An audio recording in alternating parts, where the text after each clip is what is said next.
Supercrack Estrella presenta. Adán y Eva son presentados como seres luminiscentes y desencarnados hasta el momento en que comen. En las religiones abrahámicas, los ángeles caídos son ángeles que fueron expulsados del cielo. El término ángel caído no aparece en la Biblia ni en otras escrituras de Abraham, sino que se usa para los ángeles que fueron expulsados del cielo, o los ángeles que pecaron. Tales ángeles a menudo tientan a los humanos a pecar. En la película Noé, los ángeles caídos son buenos. En Noé, los ángeles caídos son buenos, aquellos que fueron expulsados del cielo por su compasión por la humanidad, que ayudan a Noé a construir el arca, y que ascienden al cielo cuando mueren por ayudar a defender el arca contra una banda de humanos malvados. En Noé, casi todo es lo contrario de lo que debería ser. En lugar de villanos, los ángeles caídos son héroes. La idea de los ángeles caídos se deriva del libro de Enoch, un pseudopígrafo judío, o la suposición de que los hijos de Dios mencionados en Génesis 6, 1, 4 son ángeles. En el período inmediatamente anterior a la composición del Nuevo Testamento, algunas sectas del judaísmo, así como muchos padres de la Iglesia cristiana, identificaron a los hijos de Dios de Génesis 6, 1, 4 como ángeles caídos. En la película, en lugar de un predicador de justicia, Noé es descrito como un maníaco psicópata que odia a la humanidad y quiere matar a su nieto nonato por tratarse de una niña. La película de alguna manera encuentra una manera de evitar el uso de la palabra Dios todo el tiempo, y durante una escena en la que Noé le explica a su familia cómo fue creado el mundo, la película muestra imágenes que representan la evolución darwiniana, pero toda la controversia que rodea a la película solo parece haber ayudado en la taquilla. De hecho, recaudó aproximadamente $44 millones solo en América del Norte durante el fin de semana de estreno.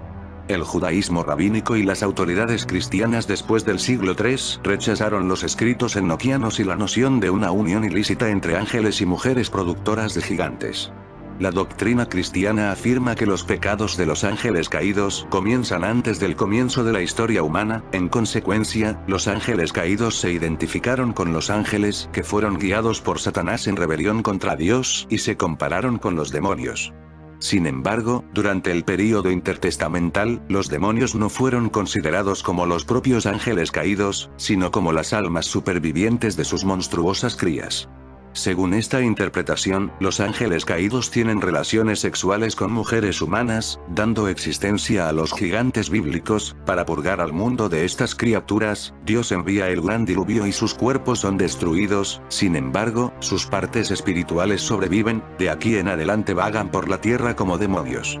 Aparte de las incongruencias a la hora de contar la historia bíblica, en la nueva superproducción de Hollywood Noé, como siempre, subyace un simbolismo recurrente. El creador de este mundo es retratado como un maníaco homicida malvado que odia completamente la humanidad, y la serpiente es retratada como la que tiene el secreto para poder restablecer la chispa divina a la humanidad. Desafortunadamente, la mayoría de los cristianos, incluso las que han valorado este film negativamente, han perdido totalmente los temas gnósticos luciferios, que están siendo abiertamente promovidos por esta película, primero describiendo a los ángeles caídos en buenos chicos, que en realidad ayudan a Noé a construir el arca, pero los temas ocultos en esta película son muchos más profundos que eso. El director Darren Aronofsky ha tejido hábilmente elementos de luciferismo, el gnosticismo, e incluso de la cábala en toda la película. Con los años, cientos de millones de personas de todo el mundo que vean esta película serán expuestos al evangelio luciferino sin siquiera darse cuenta.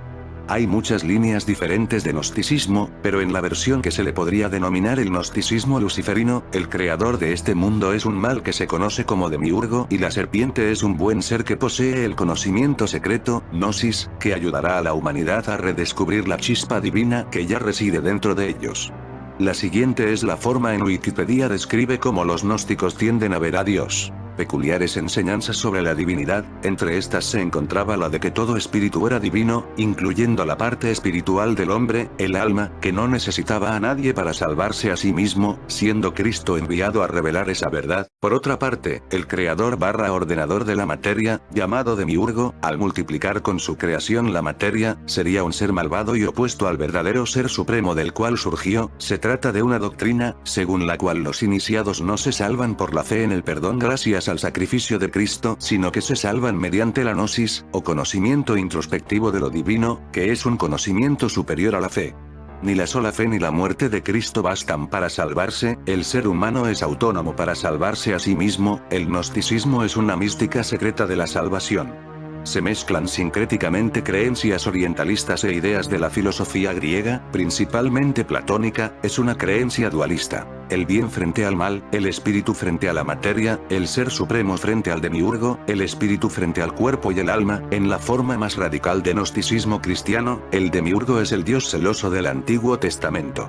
Aunque a veces algunos eruditos lo niegan, muchos eruditos del Islam clásico aceptaron la existencia de ángeles caídos. La evidencia del motivo de los ángeles caídos se remonta a informes atribuidos a algunos de los compañeros de Muhammad, como Ibn Abbas y Abdullah ibn Masud. Al mismo tiempo, algunos eruditos islámicos se opusieron a la suposición de los ángeles caídos, al subrayar la piedad de los ángeles apoyados por los versículos del Corán, como 16, 49 y 66. 6. Uno de los primeros opositores de los ángeles caídos fue el ascete islámico temprano e influyente de Basora. Para apoyar la doctrina de los ángeles infalibles, señaló los versos que enfatizaban la piedad de los ángeles, mientras se reinterpretaban los versos que podrían implicar el reconocimiento de los ángeles caídos. Por esa razón, leyó el término malaika, ángeles, en referencia a Harut y Marut en 2:102 como Malikain, reyes, describiéndolos como hombres comunes y no como ángeles e Iblis como un genio. Los estudiosos que aceptaron a los ángeles caídos estimaron el grado de falibilidad de los ángeles, según una afirmación común, solo los mensajeros entre los ángeles son impecables.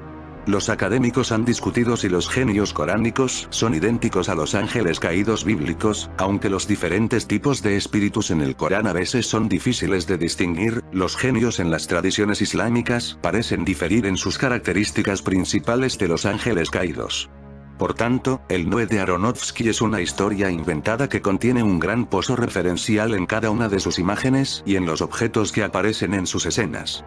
A Noé, Russell Crowe, se le presenta como una persona preocupada por la ecología, con cierta tradición chamanista, quien recibe de su padre la piel de la serpiente que tentó a Eva en el paraíso. Matusalén, su abuelo, Anthony Hopkins, el adivino de la tribu, es quien prepara brebajes alucinógenos y realiza la magia primitiva para plantar semillas que originan bosques al instante o para conceder fertilidad a mujeres estériles mediante el tacto de su mano contra su vientre.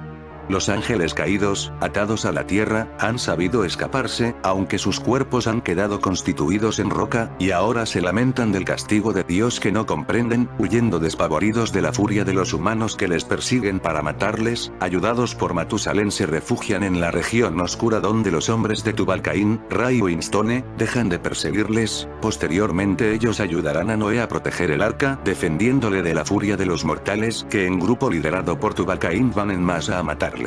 En esa lucha por salvar los deseos de Dios, los ángeles caídos morirán, desprendiéndose de su cuerpo y retornando al cielo para ser nuevamente recibidos por el Creador. Tampoco corresponde a ningún escrito ese enfrentamiento de Noé con sus hijos, el refugio de Tubal-Caín en el arca o la decisión de Noé de acabar con la vida de sus descendientes, porque en su interpretación de los designios de Dios está la obligación de hacer desaparecer la humanidad de la tierra. En la película Aronofsky relata la trágica conversión de los hermosos y luminosos ángeles caídos en monstruos gigantescos de piedra que no pueden entender la razón de tal castigo divino, cuando su descenso estaba motivado por un amor a Adán y Eva y su familia para ayudarles tras la expulsión del paraíso. Del más alto de los cielos, con un cuerpo sutil de luz pura y belleza total, irán a parar al centro de los abismos antes del diluvio, en cuerpos pétreos que expresa el estado fenoménico más material del planeta Tierra. A lo que se añade ese aspecto tan torpón que tienen y la dificultad tan enorme que tienen en sus movimientos, pero ellos buscan la liberación, el perdón de Dios, y en la película lo consiguen combatiendo a las tropas de Tubal-Caín defendiendo el arca. Más esta ascensión a los cielos es una gracia otorgada, no por la divinidad en la película, sino por la misericordia de Aronofsky, ya que no acontece tal liberación en Enoch. 8 precisiones a tener en cuenta. Teniendo en cuenta todo esto, vale la pena desgranar 8 precisiones, y probablemente hay más, necesarias para enmarcar la película y que ayudan a entender que no es ficción y no la verdadera historia que se narra en la Biblia. 1. Los ángeles caídos de Satanás no ayudaron a Noé a construir el arca. 2. Noé no trató de adivinar lo que Dios le pedía que hiciera. Dios habló y se lo dijo exactamente. 3. Noé no luchó para mantener la gente fuera del arca. Él invitó a todos a que entraran. 4. Sus 3 hijos tenían sus esposas con ellos en el arca. 5. No hubieron polizones en el arca. 6. Noé fue un buen hombre y no trató de matar a ninguno de sus descendientes. 7.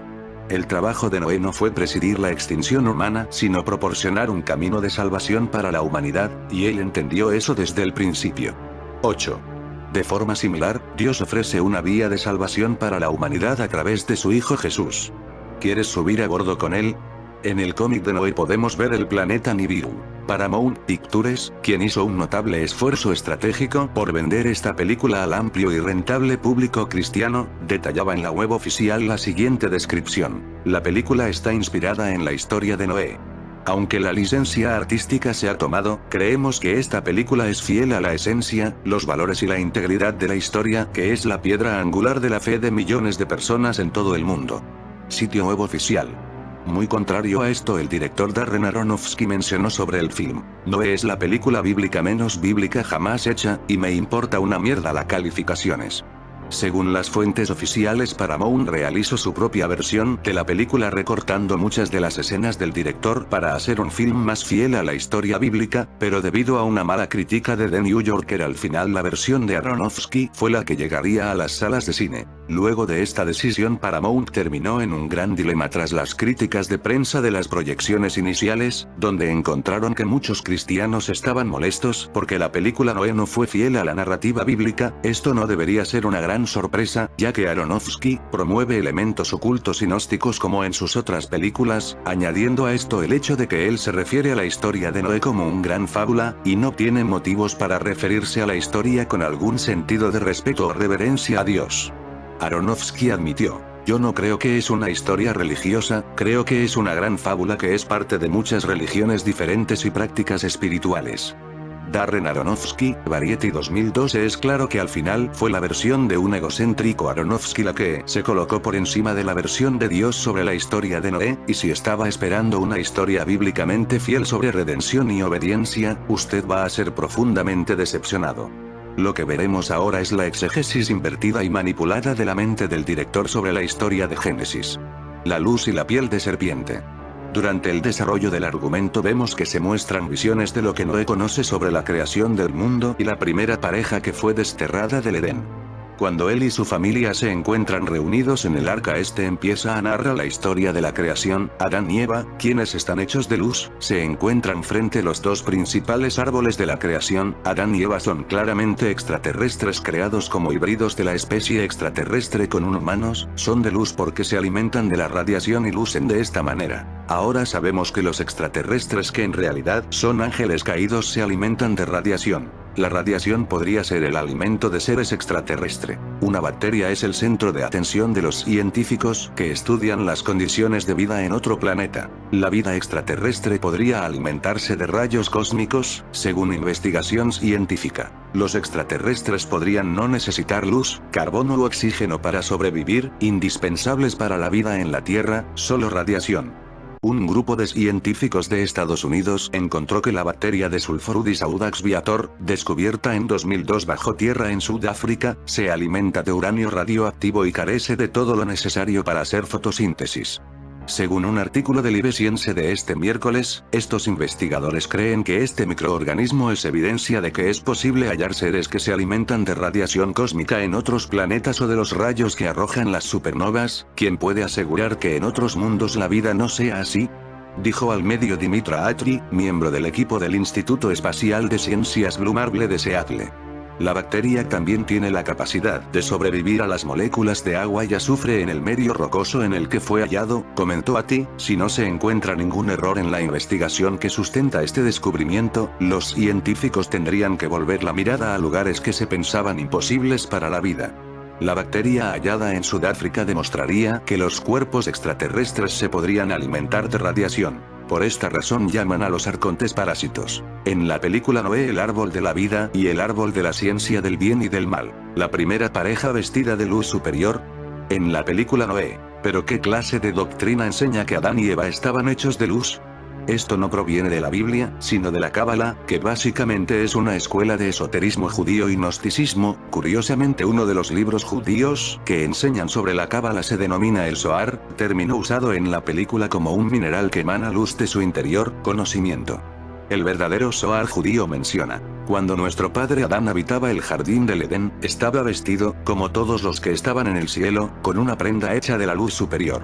Cuando él fue expulsado del jardín del Edén se vio obligado a someterse a las necesidades de este mundo. ¿Qué pasó?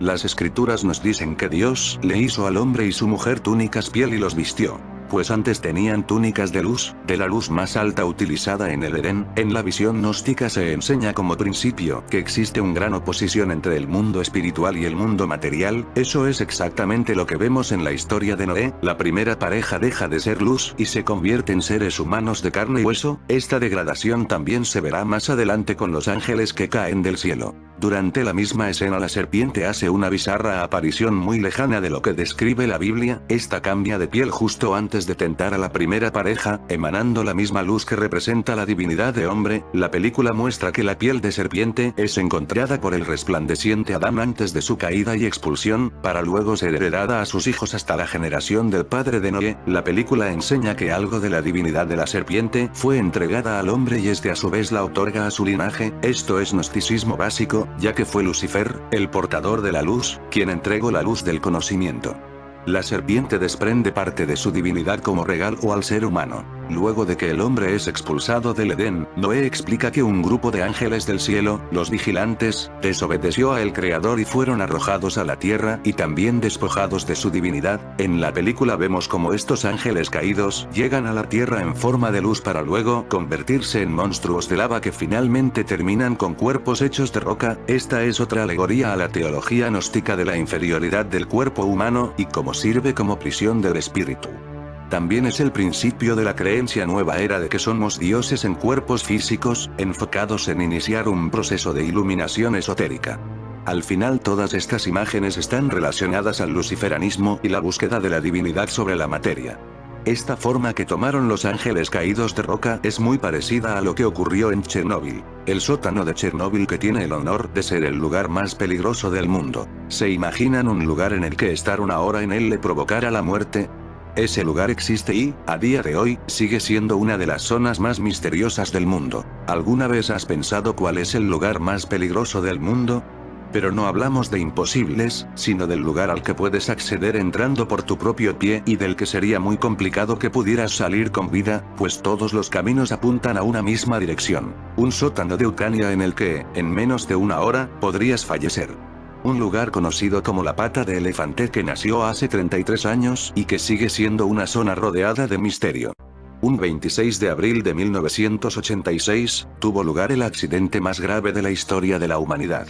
Parecía un día más en la planta nuclear de Chernóbil, donde había prevista una serie de pruebas para comprobar la fiabilidad de los reactores. Entre esas acciones, se iba a llevar a cabo una simulación en la que se producía un corte eléctrico, para así poder ver cómo se comportaban los diferentes componentes que formaban parte de la planta, pero algo no salió como se esperaba. Durante esos cortes eléctricos, el reactor 4 de la planta de Vladimir Ilich Lenin comenzó a actuar de forma imprevista, sufriendo un considerable aumento de potencia y dando lugar a un sobrecalentamiento del núcleo. Pese a los trabajos para tratar de frenar el problema, la situación derivó en una brutal explosión de hidrógeno acumulado que supuso el accidente nuclear más grave de la historia, con 31 muertos directos por la deflagración y más de 200.000 por culpa de la radiación.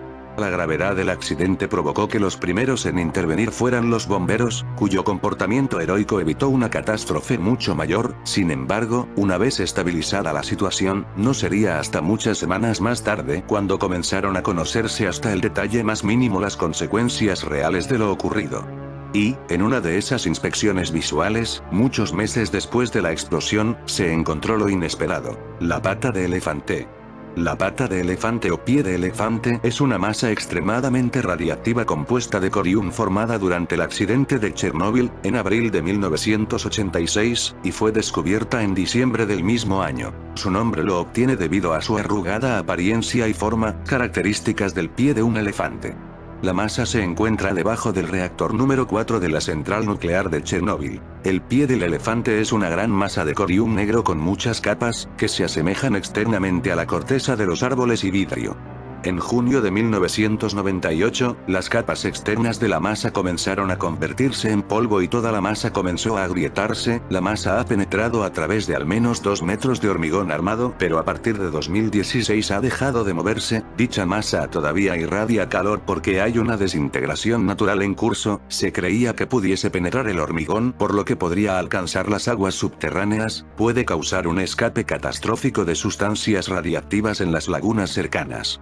En la película los vigilantes son arrojados a la tierra como los ángeles caídos de Génesis. De la misma forma que el hombre, estos son encerrados en cuerpos hechos de roca, degradados e inferiores. El término los vigilantes es usado en el libro apócrifo de Enoch para describir a los ángeles caídos. Es interesante que en la película de Aronofsky estos ángeles no están en el abismo esperando el juicio final como enseña la Biblia, sino que luego de vivir aislados, deciden ayudar a Noé a construir el arca y defenderlos de sus enemigos.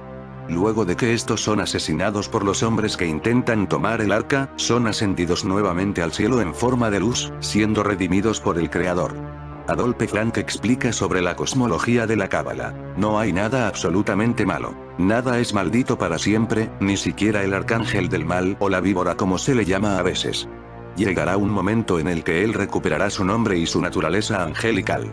La película más tarde muestra a Noé de niño junto a su padre Lamec, en lo que pareciera un ritual de magia ancestral, teniendo como principal artilugio la piel de serpiente que fue encontrada por Adán.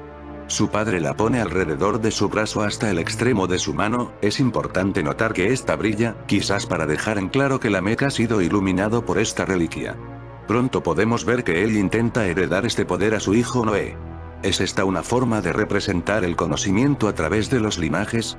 Sea cual fuera el caso, el ritual es interrumpido a último minuto por Tubal-Caín, quien termina asesinando a Lamec y robando la piel de serpiente. El joven Noé escapa sin haber recibido los atributos espirituales de este artilugio. Esta es una escena clave, ya que el creador escoge al único que miembro no posee esta herencia para llevar a cabo su plan de despoblación mundial. Noé está en desventaja, propenso a ser atormentado con las visiones del diluvio. Otro personaje interesante es su abuelo Matusalén, el cual luce más como un doctor chamanista que posee poderes místicos y es capaz de realizar manifestaciones sobrenaturales. Quizás esto se debe a que él fue iluminado por la piel de serpiente, ya que como vimos, en su hijo Lamec la posee por herencia de él. Más tarde en la película se ve como él sana a Hila de su esterilidad y le permite tener hijos. Una figura muy simbólica, ya que no es el creador quien la sana, sino Matusalén mediante sus poderes paganos heredados por la serpiente. Luego veremos que el plan de exterminio del creador es arruinado por el embarazo de Hila, lo que podría darnos una pista de que Matusalén trabaja en favor de la serpiente y no del creador. Esta diferencia podría también explicarnos el por qué termina ahogado en el diluvio junto a los demás humanos destructores y no es rescatado en el arca. Una escena asombrosa de la película es cuando Ozzy, el joven Matusalén, incinera vivos a los humanos que intentan matar a los vigilantes. En cierta forma él es un protector de ángeles caídos, demonios. Un diluvio para salvar a los inocentes. Han pasado los años y ahora Noé tiene una esposa y 3 hijos. Él se encuentra en un lugar aislado del gobierno de Tubal-Caín, pero nota que se están acercando y consigo traen la destrucción animal y vegetal de la tierra, mientras que la historia bíblica señala que la destrucción del mundo se da por la perversión del hombre, que era frecuente en los días de Noé. Aronofsky eligió utilizar la película para torcer el carácter justo y amoroso de Dios con el hombre y propagar la agenda global sobre ambientalismo. De hecho, Aronofsky menciona cuál es tema central en la historia de Noé. Se trata de un apocalipsis ambiental. El tema más importante, para mí, en este momento es lo que está pasando en el planeta. Así que creo que tiene estos grandes temas que se conectan con nosotros. Noé fue el primer ambientalista. Más tarde Noé es drogado por Matusalén, así es, drogado, y recibe una visión del diluvio por venir. Se está ahogando, pero ve animales que flotan a la superficie hacia la seguridad de un arca. No hay indicación alguna en su visión de que él va a sobrevivir. Él se está hundiendo, mientras que los animales, los inocentes, se acercan cada vez más al arca. El creador, quien da esta visión a Noé, quiere a todos los seres humanos muertos, como las élites satánicas de nuestro siglo XXI. Si bien la Biblia enseña en Proverbios 12:10 que debemos de cuidar a los animales, en ninguna parte Dios coloca la vida del ser humano por debajo de otro ser vivo. La razón principal de este argumento es mostrar la visión gnóstica sobre el Dios dictador que promueve el homicidio como solución a un problema medioambiental. Por otro lado, el antagonista de Noé, Tubal-Caín, da un discurso donde defiende la industrialización y menciona que los animales están para servir al hombre. Otro ejemplo de tesis más antítesis igual síntesis. Luego de que llega el diluvio, su hijo Cam ayuda a Tubal-Caín a ingresar al arca, esto como forma de venganza a su padre por no salvar a su futura esposa. Paralelamente se descubre que su hija adoptiva Hila está embarazada de su hijo Sem, lo que convierte a ya preocupado Noé en un psicópata proabortista que desea textualmente cortarle el cuello a su descendencia. Todo con el fin de eliminar a la raza humana y cumplir con la misión que le fue encomendada por el Creador. Se revela que el arca de la película está hecha solo para preservar a los animales, no al ser humano. Cuando Hila está dando a luz, Noé se dispone a intervenir, pero es distraído por su hijo Cam, quien en realidad lo lleva a una trampa planeada por él y Tubal-Caín. Luego de que ambos luchan, Tubal-Caín es asesinado, no sin antes devolverle la piel de serpiente a Cam. Debemos destacar que pese al diluvio universal y la muerte de todos los seres humanos, el regalo de la divinidad otorgado por la serpiente, Sofía o Gnosis, se las arregla para sobrevivir el diluvio y ser devuelto al linaje de Noé. Tras la muerte de Tubal-Caín, Noé retoma su plan homicida y vuelve a perseguir a Hila y a sus dos hijas recién nacidas. Este la acorrala, pero no puede. Noé mira al cielo y le dice a el Creador: no puedo hacer esto, y más tarde menciona: cuando miré a esas dos niñas, mi corazón estaba lleno de nada más que amor. Al final la película sugiere que el personaje de Noé es más bueno y misericordioso que el mismo Dios. Él tiene algo que el Creador no tiene: amor, la preservación del conocimiento. Cuando la familia desciende a la nueva tierra, Noé termina embriagándose con vino, sus tres hijos llegan para cubrir su desnudez, y Cam le devuelve la piel de serpiente. En la siguiente escena, Noé regresa con su familia, pero ahora posee el artilugio rodeando su brazo y emanando luz, supuestamente como el medio que le ayudará a proteger la tierra. Él ha sido iniciado al igual que su padre Lamec y su abuelo Matusalén. Él ha salido de su embriaguez espiritual y ahora posee el conocimiento que le permitirá dejar de servirle al dios destructor y homicida. En términos gnósticos, él fue usado por su ignorancia, pero ahora ha sido iluminado. Noé, su familia frente al nuevo amanecer. Una figura usada constantemente por la élite para anunciar un nuevo orden mundial. En una imagen de la película, el concepto de ángeles caídos se encuentra principalmente en obras que datan del período del Segundo Templo entre 530 a.C. y 70 después de Cristo, en el libro de Enoc, el libro de los jubileos y el libro de los gigantes de Qumran, y quizás en Génesis. Una referencia a los seres celestiales llamados observadores se origina en Daniel 4, en la cual hay tres menciones, dos veces en singular en los versículos 13, 23, una vez en plural, en el versículo 17, de observadores, santos. Lo que es parecido a los vigilantes, la palabra observadores. Lucas 10, 18 se refiere a Satanás que cae del cielo, y Mateo 25, 41 menciona al diablo y sus ángeles, quienes serán arrojados al infierno. Todos los evangelios sinópticos identifican a Satanás como el líder de los demonios. El apóstol Pablo declara en Corintios que hay ángeles que serán juzgados, lo que implica la existencia de ángeles malvados. En los libros de la Biblia, en 2 Pedro y Judas, se refiere parenéticamente a los ángeles que han pecado contra Dios y esperan castigo en el día del juicio.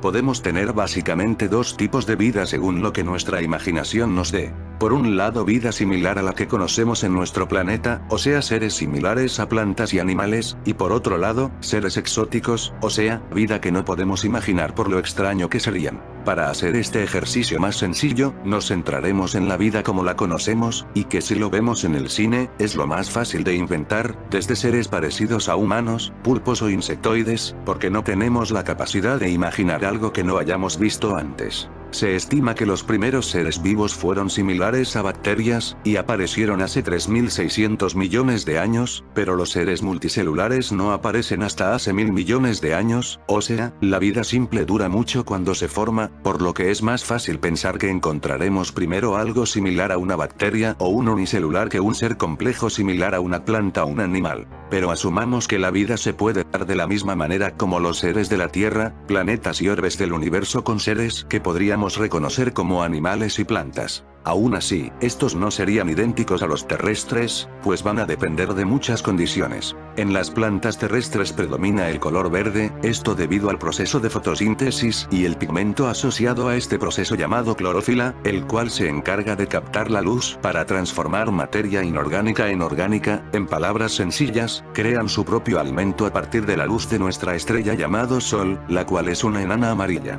Entonces, si una enana amarilla hace la presencia de plantas verdes, por el nivel de energía que ésta produce, podríamos especular el color de las plantas en otros mundos, que orbitan alrededor de estrellas diferentes a la nuestra. Una enana roja, es una estrella mucho más pequeña que nuestro Sol, la cantidad de energía que emite es mucho menor, por lo que si un mundo que orbita este tipo de estrella desarrolla seres similares a plantas, su pigmento sería negro, debido a que este absorbe todas las ondas de luz, lo que haría que aprovechara al máximo la poca luz que llega de su estrella, aunque si la enana roja es joven, tiende a emitir mucha radiación X, por lo que para protegerse estarían bajo el agua. En el caso que el planeta en cuestión orbitara una gigante azul, los seres similares a plantas de esta estrella, tendrían que tener un color similar a la misma, o sea celestes o azules, para evitar el exceso de radiación, ya que estas estrellas son extremadamente luminosas. ¿Y qué hay de seres similares a animales? Quizás aquí no podemos saber su color, pero su tamaño, siguiendo como referencia la Tierra.